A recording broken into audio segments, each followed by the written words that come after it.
We are really excited to get started today. Our presentation is basically like a checklist of business and legal issues that psilocybin businesses in Oregon are going to face. And it's really just conversations that we would have initially with our clients. Angela did a great job of setting us up. I think you all probably understand the framework and structure of the program at this point. Unfortunately, we don't have a lot of time, and as Angela mentioned, there's numerous things we could talk about.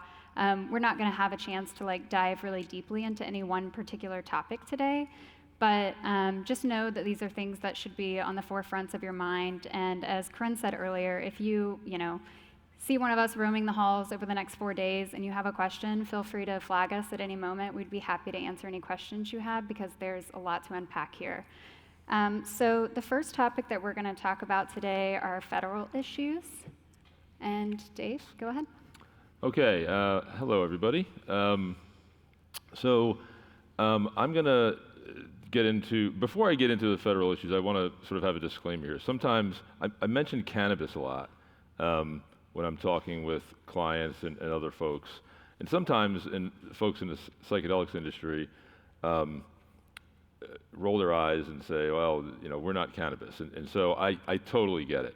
But when I'm mentioning cannabis here, it's because for legal reasons. So we had a legal cannabis system, and some of the legal issues we encountered for cannabis are identical. The psychedelics industry, well, particularly Measure 109, will encounter those exact federal issues and will deal with them. The Psilocybin Services Act, in many ways, is very different from our cannabis statute. So in many ways, it's not analogous, but in many ways it is. So when I mention cannabis, it's not because I'm necessarily linking them together just for the heck of it. It's because for a legal reason. So federal issues. Psilocybin, at least under Measure 109, like cannabis, cannabis and psilocybin are controlled substances. They are federally illegal. The entire ecosystem under the Oregon Psilocybin Services Act will be illegal on a federal level, just like every cannabis business in the entire country is illegal. How is this happening? How are tens of thousands of businesses all day long violating federal law and nobody's doing anything about it? It's because the U.S. Department of Justice has made a policy decision with respect to cannabis to say, it's essentially an allocation of resources policy decision. We are the federal government. We do not have an unlimited pot of money to prosecute every single federal crime. We have things that are important to us. And so when medical marijuana was around for a very long time, more than a decade, in 2012, Washington and Colorado passed their adult use measures. That woke the federal government up finally, and they had to do something. So it took them half a year, but they published something called the Cole Memo. Does anybody know what the Cole Memo is? Anybody heard of that? Okay, that is what was a green light for the entire cannabis industry. I read the memo, I remember reading it the first time, and I couldn't believe it. It was a green light. So what they said is, if you have a regulatory system, if a state has a robust regulatory system, we're going to leave you alone. We care about certain things. We care about gangs and cartels and violence and weapons and diversion to minors and cultivating cannabis on federal lands. But there's a whole bunch of things that we generally leave to the states, and we're going to leave you alone. That set off Colorado and Washington's system, and Oregon was the third state to follow, along with Alaska, and now it's just going on. So, psilocybin is rolling out, and what will happen here? Oh, I should say this. The Cole Memo was sort of replaced by Donald Trump became president, and a guy named Jeff Sessions became the Attorney General. He repealed the Cole Memo, so we don't need a Cole Memo. Let's just leave it up to the individual U.S. attorneys. There's 90 plus U.S. attorneys in the country. In Oregon, we have one U.S. attorney, just based on population. So Sessions basically said, let the states deal with it. We already have prosecutorial discretion. It's up to everybody to do what they want to do. So our person in Oregon his name was Billy Williams at the time, he published the Williams memo. So we had this Cole memo, Sessions memo, Williams memo. Williams memo said essentially what the Cole memo said. So it was a sort of validation of the Cole memo in different words. So for a minute we were worried in Oregon when the Cole memo was repealed, but then everything worked out fine. Now, nobody has said anything about the Psilocybin Services Act. The federal government hasn't. The Oregon Department of Justice person has not. So, and we don't think they will. I mean, they could come out tomorrow and say, we don't like this system, OHA, stop what you're doing, or we're going to start arresting everybody if you launch it. They're not going to do that. They could also theoretically issue a positive kind of Williams memo, or the new person could come up with a memo saying, hey, psilocybin is no different than cannabis. Logically, we have the same federal interest. Green light. They're probably not going to do that either. What are they probably going to do? Nothing. They're going to sit there and wait and watch and look and observe. And one can speculate that if everything goes well under the rollout plan, that everything will be fine. And one can also speculate that maybe, if things go bad for some reason, that it might cause some folks at the Oregon Department of Justice or the U.S. Department of Justice to sort of start to think about what they might want to do. So everybody has an interest in a very positive, safe rollout. But that's the issue. Now, what does this have to do with legal issues? Investors, this is kind of interesting. When I remember doing some early investment documents for cannabis businesses who were raising money, and we'd have these risk factors. You have these securities law risk factors, and right up at the top, it's like it's an illegal business. You can go to jail. All your property can get seized. I mean, usually when you invest money, the worst thing that can happen is you lose all your money. Here, but nobody, that didn't stop hardly anybody, right? And it became almost passé after a while because everybody knew that nobody was going to jail. But that's what it was. Now here, it's a little, it's a little more possible that something could happen. So we used to disclose to people, here's the Cole memo, here's what it's saying. They can theoretically repeal the Cole memo tomorrow, but they probably won't, and everybody sort of nodded their heads. Here, we have nothing. We have no guidance. And so that will affect some people's decision to get into the business. I've already spoken with folks who were interested, and I tell them that, and they, thank you, this has been very informative. We're not going to proceed right now. So, that's, some folks will do that. Now, banking. Banking was always an issue in the cannabis industry. There were one particular credit union started rolling out, and banks can provide banking services to federally illegal businesses. It's just that there's a lot of red tape and paperwork. So we have several credit unions in Oregon who provide banking services to cannabis companies, and everything's fine. Most cannabis companies have bank accounts. They pay high fees, and it's not very fair, but that's what happens.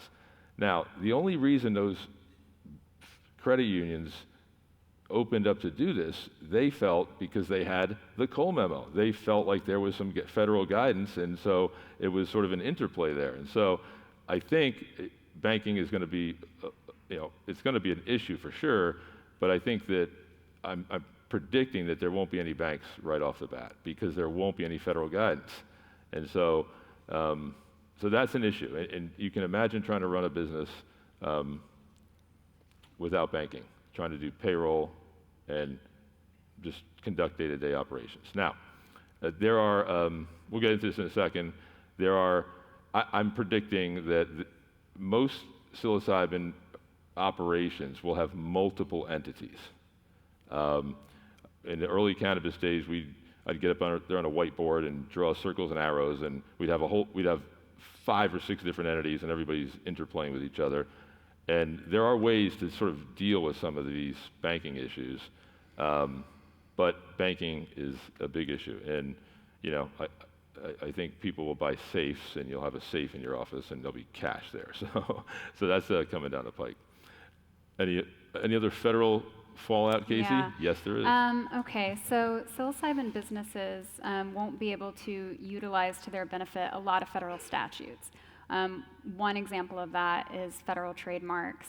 So federal trademarks require federally lawful commerce, and that means that for the most part, psilocybin businesses aren't going to be able to federally trademark psilocybin products because the product itself is federally illegal. But with this particular psilocybin framework, there aren't just products, right? There's services. And psilocybin services and ancillary psilocybin businesses present unique and nuanced issues that people really just need to think about and analyze on a case-by-case basis. And there's often creative solutions to protect intellectual property even without federal trademarks or to get around that. So just something to keep in mind. And another example is bankruptcy. Bankruptcy courts are a creature of federal law.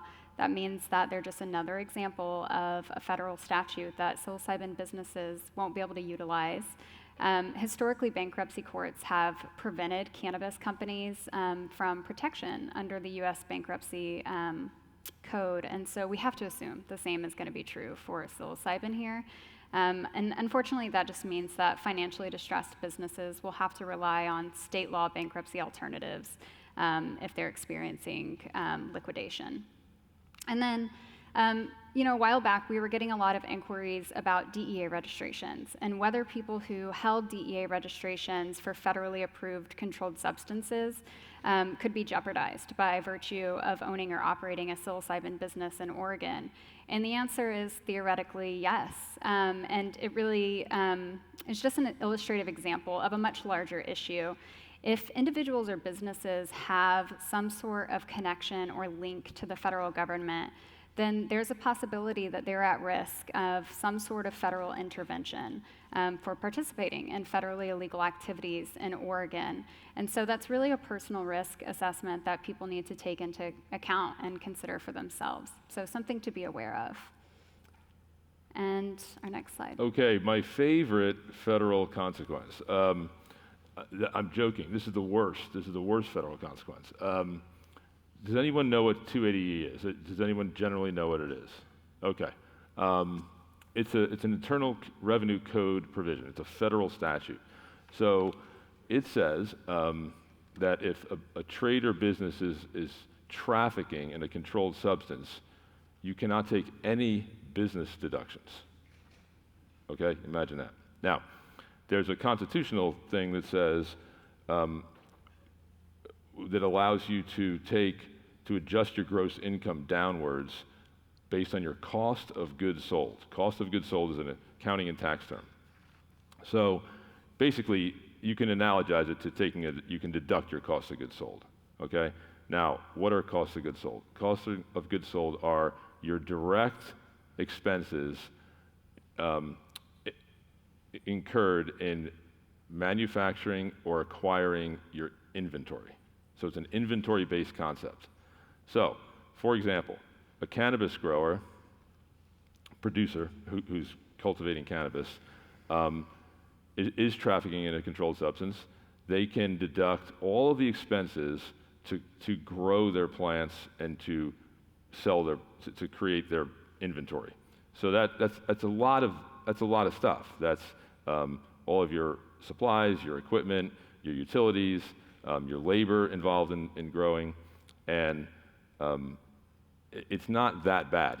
You can deduct a portion of your lease based on the square footage of where you're growing. There's a lot of allocations involved in this stuff, like this part of our lease. Normally, a business would deduct their lease payments. That's a deductible expense. Here, which portion of our lease is being used to manufacture our inventory, and which space over here is not being used? So it's a complete allocation game for labor, lease payments, and a bunch of other things. So it's a very complex calculation, and one warning is that any psilocybin business should have a CPA and a bookkeeper who truly understand 288, because this is going to be you're going to become intimately familiar with this in a bad way. But the upshot for cannabis producers was it wasn't that bad.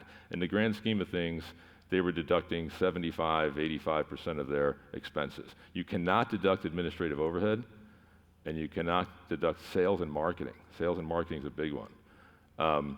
So this was another example of we would create multiple entities to just try to deal with this stuff. We'd have, which entity is trafficking, which entity is not trafficking, which entity is maybe licensing intellectual property in, or leasing equipment, or leasing employees. And so there's this whole analysis that takes place, and you're trying to sort of minimize your liability there. Now, retailers in cannabis had it pretty bad because their cost of goods sold are just what they pay, the wholesale price they pay for the product. So they're buying a product, sticking it on a shelf, and then trying to sell it. But they couldn't deduct much more than that. So marijuana retailers got, pretty much hammered more than the producers did. Now, here's the issue with psilocybin. Psilocybin is mainly made up of services. There's a product and there's services, okay? Services are not goods. Services are not inventory.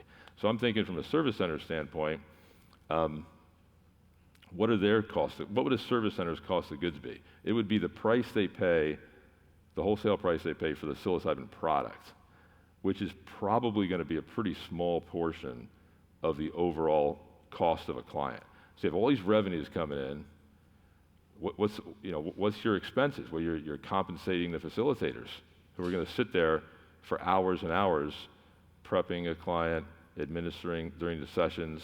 So you have most of your expenses, the large majority of your expenses are not related to buying the product. I suspect that's going to be a small portion of your expenses. So you're in a pretty tough situation there. So at first I thought, well, this is going to be really bad. Like, I don't even know if anyone's going to survive. But we've been brainstorming with folks, and I think there are some creative solutions here, especially with multiple entities and bifurcating products and services. Is a facilitator, picture a facilitator by themselves. Are they trafficking? Who's? Oh, by the way, trafficking is buying and selling and transporting. That's basically trafficking. But think about a facilitator, a preparation session. Is there any trafficking going on there? It's a conversation. An integration session is a conversation. We could take a position there's no trafficking. There's no legal precedent with this. So whatever tax positions are taken here are taken in good faith with a reasonable, plausible argument. But one day down the road, the IRS is going to weigh in on this, I think.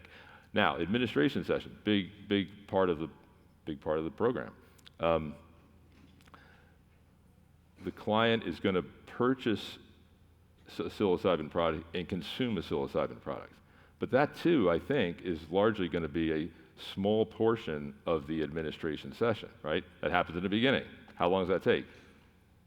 15 minutes, 20 minutes, some ceremony that happens here, and now the rest of the administration sessions over here. So this is just a heads up that I think that I foresee some very creative entity organization ways to deal with this. And I'm thinking that if it's done the right way, it could actually reduce in a big way. I'm not worried about the manufacturers, because the psilocybin manufacturers are going to be very similar to cannabis producers in that regard, and so I'm not too worried about that. The service centers I was very worried about, and I think there's no middle ground. It's either going to be it's really bad or it's not that bad at all. But the services element is really interesting, and the inventory is very low, so big issue there. And so that's where we have to really think about what everybody's doing, and there's leasing arrangements, and we've sort of mapped out something we're brainstorming it now. We haven't set up these entities yet. We're not at that level with anybody, but I think that's coming down the pike. Gotcha. Okay, entity organization. So I think I covered this. I mean, on the left side of the panel, organizational structures, tax classifications. One strategy in cannabis was to have retail stores that always make them C corporations. We never had LLCs that were or S corporations, which were pass-through tax entities, because a pass-through tax entity, you, the shareholders or the owners, are paying the taxes, right? The entity doesn't. And so all that tax liability passes through to you. And with 280E, you end up, even manufacturers and cannabis producers, you end up paying more taxes than you should. You're paying taxes on money you didn't really earn. It's phantom income because you really put money out the door, but you just can't deduct those expenses. So normally we would make it C corporations. We have had cannabis retailers who have amassed an incredible tax liability, $500,000 tax liability. They don't have the money, and some of them have just given up. Sell the store and you're done. But with the C corporation, you can't get through to the owners. So the IRS isn't coming after the owners. That's why a C corp sort of insulates the tax liability to the entity, not to the owners. So we think through all these things when we're setting up structures. Separate lines of business. This is really interesting. If you have a separate independent business, you can that's not trafficking, then you don't have a 280E problem. And so, if you had a cannabis dispensary over here and as part of the same business you had a coffee shop right here, you would sort of bifurcate those lines of business, and you're not trafficking here, you are trafficking here. I submitted to the Oregon Health Authority, and by the way, I just got to reiterate, the Oregon Health Authority so far, in my opinion, has just been fantastic about this whole thing. I submitted some comments, super technical comments to address 280E. Well, all I wanted to do was to make sure that the OHA's rules with respect to technical stuff about licensing and areas of the premises would be such that businesses would have the flexibility to be creative with these entity organizations. And in the first draft of the rules, I was pleasantly surprised that everything I asked for was there. Now, I don't know if they read my memo or didn't, but I was pleased to see the rules, to see that, okay, now we have the room to sort of try to deal with this stuff, because I didn't want there to be rules where you'd be like, oh, you have to do this or you have to do this, and I'm like, okay, well now you're prohibiting me from sort of being creative here. So far so good on that. All right, so Angela mentioned some things already on some topics that I'm going to cover, but just really briefly, there is a residency requirement under the PSA. If you're seeking a manufacturing or service center license, more than 50% of the ownership interests in a licensed entity have to be held by one or more residents of Oregon who have been residents of Oregon for the past 2 or more years. And then similarly for individuals who are looking for a license, which really would just presumably be facilitators, they also have to be residents of Oregon for the past 2 or more years, and will have to submit proof of residency to the OHA. And that requirement sunsets January 1st, 2025, so it's just something to think about for 2023, 2024. We did have residency requirements for a couple of years at the beginning of cannabis, and there's some creative ways to address this and structure your business while still complying with this requirement. And then financial interest disclosures. The names of individuals and legal entities will have to be disclosed on license applications. And as Angela mentioned, certain applicants are going to have to submit to a criminal background check. We expressly provided in Measure 109 that personally identifiable information is exempt from public records requests. So hopefully that will alleviate some concerns for people who have privacy concerns. And then really quickly, just some ownership limitations on licenses. No individual or a legal entity can have a financial interest in more than 1 manufacturing license and 5 service center licenses. And then Dave mentioned securities law disclosures earlier in the conversation. When you're raising money from investors, you really have to be careful because there's personal liability involved. There's even personal liability involved for the Oregon attorneys who will draft those documents. And so proper disclosure and risk factors are really important when you're raising money. You just want to ensure that you're complying with securities law. And as Dave mentioned, there's some strange risk factors that investors will see related to 280E and the fact that there's a risk of federal intervention, federal enforcement.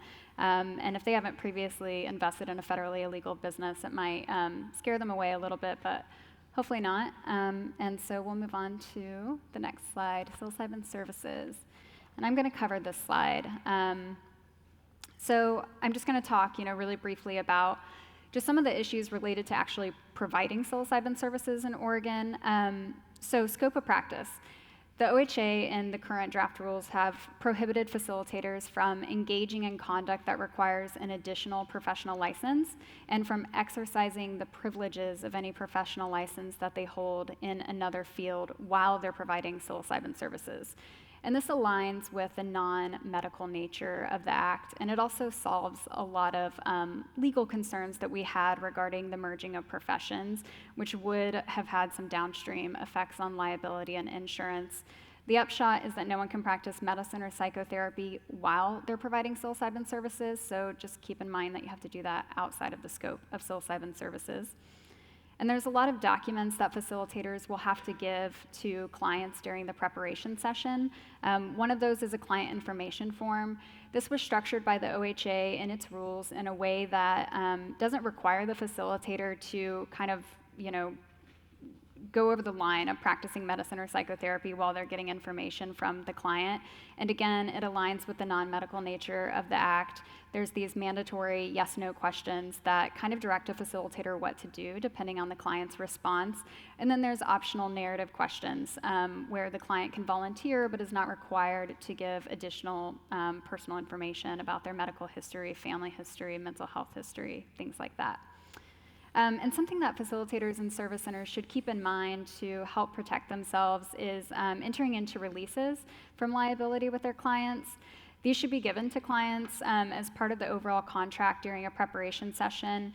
It just helps protect from ordinary negligence. It's not going to cover gross negligence or intentional misconduct or recklessness, but they can be really valuable documents to help limit liability. And then clients are giving away a lot of really personal, sensitive information about themselves in these OHA forms. And so facilitators and service centers just need to keep in mind that they have obligations under the OHA rules to protect that information and to keep it confidential, and they also have record-keeping requirements. And then insurance. This is the hot topic that everyone wants to talk about these days. There's several types of insurance that would be ideal for psilocybin businesses. Obviously, there's standard commercial general liability insurance that will probably be available, but also product liability insurance for manufacturers and professional liability insurance for facilitation services would be great for the industry to have, among other things. And so we talked to a few insurance brokers, in preparation for this presentation, and they all seemed pretty optimistic that insurance underwriters would supply something in Oregon, but no one was really clear on the exact types of insurance policies that might be available. They're going to be really unique policies. They'll probably have, higher than usual premiums and deductibles and some unique exclusions. And insurance isn't required under the Act. So if it's prohibitively expensive, companies can forego it. But the availability and costs remain to be seen. Yeah, an interesting thing was this is how psilocybin differs from cannabis. In cannabis, the insurance companies, to my surprise a little bit, jumped in pretty quickly and they offered general liability insurance and product liability insurance. But that's all you kind of needed. There was with psilocybin we have professional services happening. So I'm a lawyer, KACI and I have malpractice insurance. Like we have, our office has general liability insurance in case somebody slips and falls or something, but if we're committing legal malpractice, we have a separate policy. Here, with the services being provided, that's probably not going to be covered by your general liability. And a product's liability is a psilocybin product, so long as that's, that would seem to be not too risky, right? So it's being tested by the OHA, by the labs, and so I'm not too worried about that. There wasn't too many product liability claims in cannabis except for just complete errors where they mislabeled something. But the services are just kind of like an errors and omissions professional services policy, and I don't know if that's where the brokers seem to say that there will be something. One of them said the insurance industry made a lot of money off the cannabis industry, so they're like, hey, we can make some money here. And so, but it remains to be seen what the policies look like, how much the premiums are. Reading insurance policies is even my least favorite thing to do, but what the exclusions are. And so I think every business will have to make an independent judgment about what's this insurance cost and what protection do I get from it? And sometimes these policies are a little bit illusory where you're like, what am I really being covered for? when I'm paying the premiums and I'm seeing the exclusions, what's left? And this is why I think there's a tie-in with these, when I go into a dispensary, I don't sign a contract, I just buy something and I walk out the door. I think there's going to be contracts. Every service center will have a client agreement, and it'll cover all the OHA's paperwork and everything else, but it'll also, I would recommend to a service center client, like, limit your liability. Like, this is what I'm doing, and I'm giving you all the information you could possibly need about the risks, but I'm not liable so long as I comply with the rules and don't do anything grossly negligent. So, those will become very important if you don't have insurance, right? So, I think our time is up. Any questions? Thank you, Dave and KACI. Lots of interesting and challenging legal issues. You mentioned that this is all just starting. Angela mentioned we're in the rulemaking period. What kind of legal work are you currently doing now for clients interested in getting involved?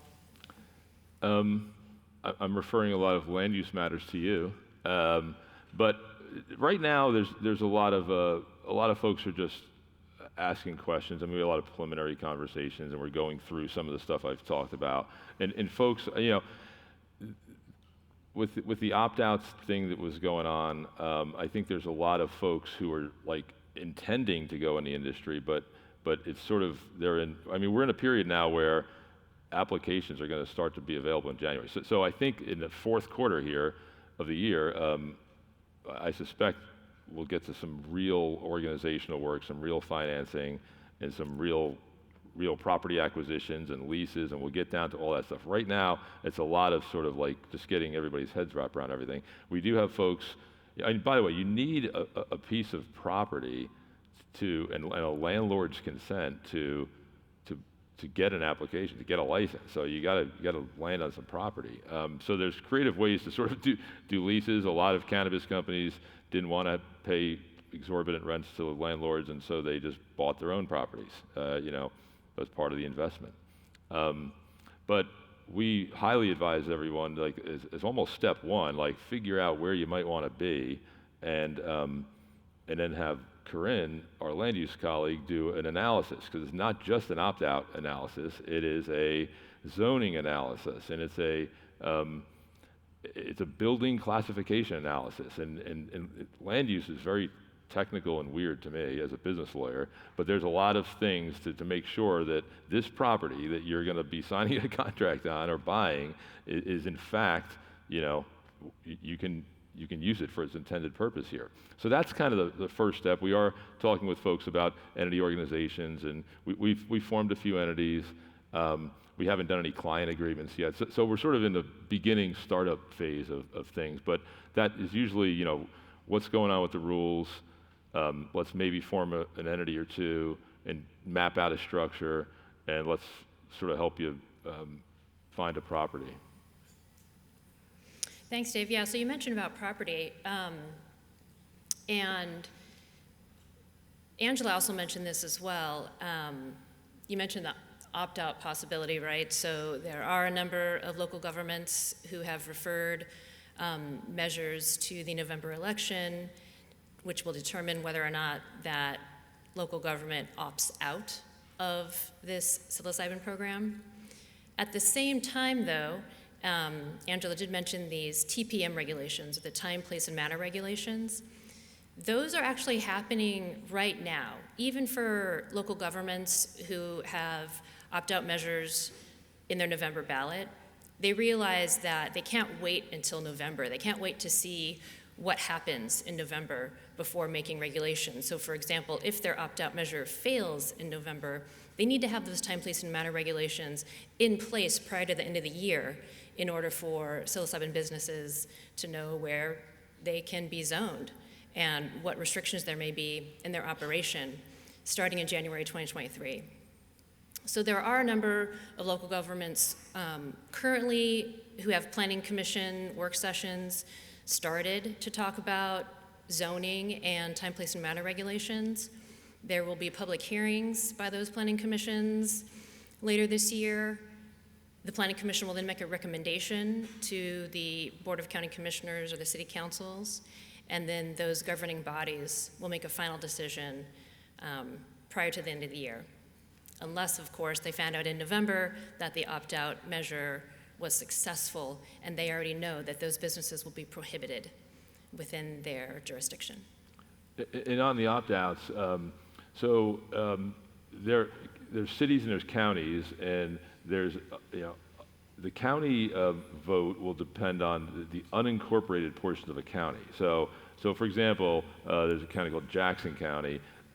They put a ballot measure on to opt out. That the Jackson County citizens are going to vote in November about whether they want to be in or out. But that would only affect the folks in the unincorporated areas of Jackson County.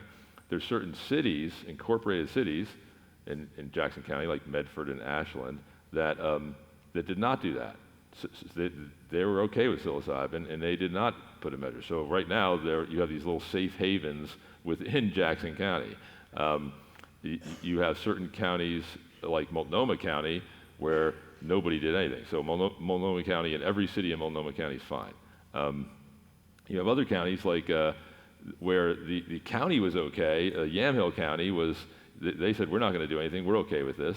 Let's move forward with time, place, and manner, and all that. But then you had cities within Yamhill County say, well, we want to put it on the ballot in the city. So it's this hodgepodge of cities and counties. And Corinne, sometimes you know that somebody, a mailing address or something is, Medford, but they're really not in Medford. So Corinne has this map, and you find out exactly where the property is. And if you're in Medford proper, within the city limits, then you're in Medford. If you're right outside the city limits, even if you have a Medford mailing address, whoa, you're in Jackson County. So just figuring out what jurisdiction your property is governed by is sort of step one. Yeah, certainly.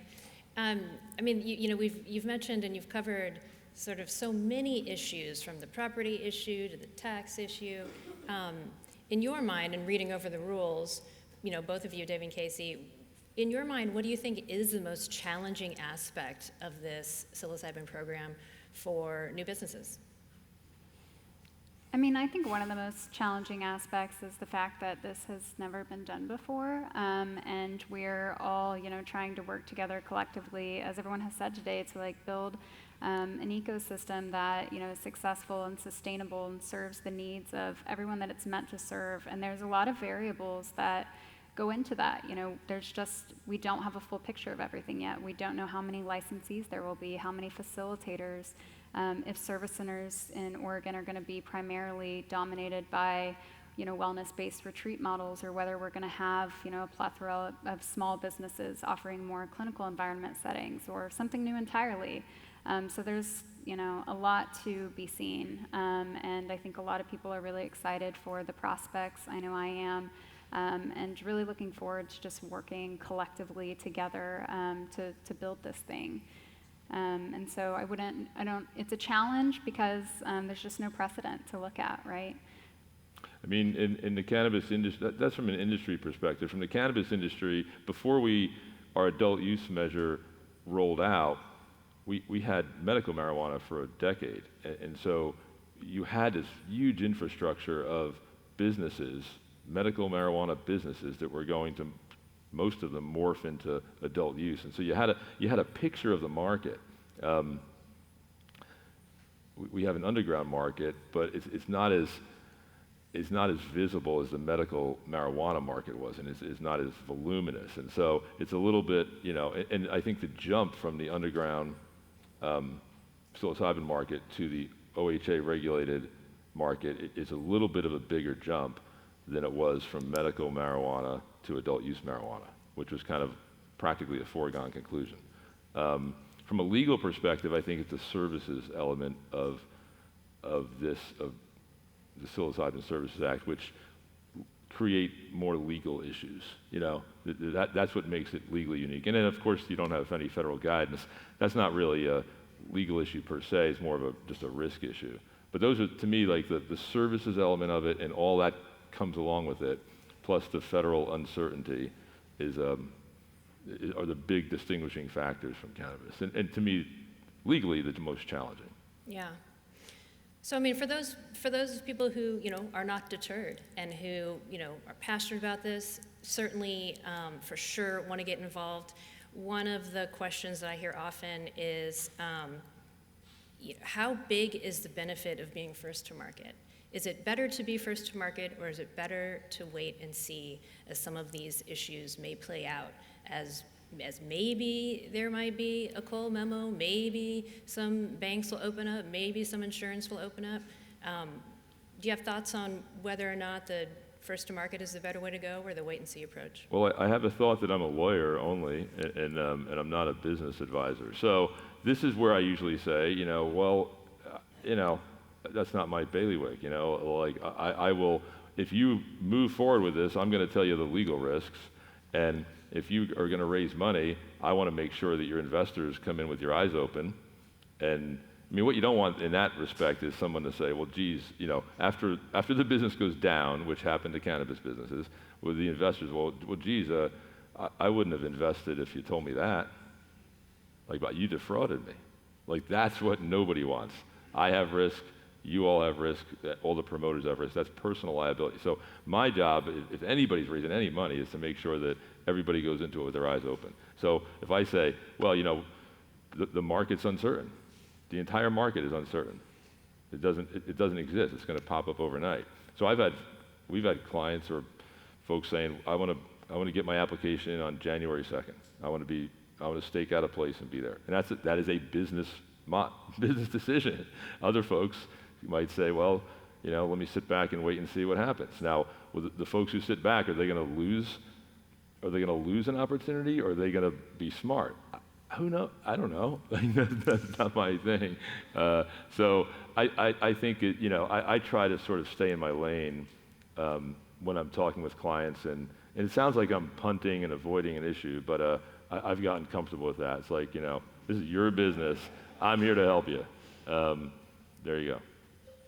Makes sense. Makes Makes sense for me. This is uncertain, right? We're all here together, like we've all stated from the beginning, to try to shape something.